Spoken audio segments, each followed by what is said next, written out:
ये जो लड़कियां औरतें जो नखरे दिखाते हैं ना, नखरे है ना, अदाए, पार्लर, नंगा नाच, नंगे कपड़े, ये कब खत्म होगा पता है? कब?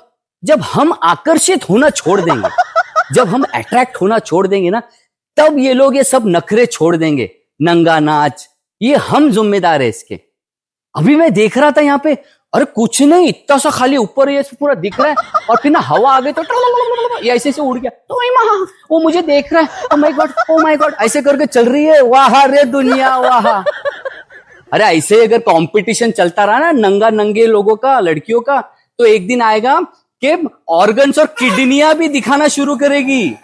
लंग्स, ऑर्गन, ये देखो मेरे लंग्स कितने अच्छे हैं, ये देखो किडनी, ये देखो मेरे गुर्दा, इसको भी दिखाना शुरू कर देंगे, ये भी नंगा कर देंगे। थोड़े दिन में यही होने वाला है।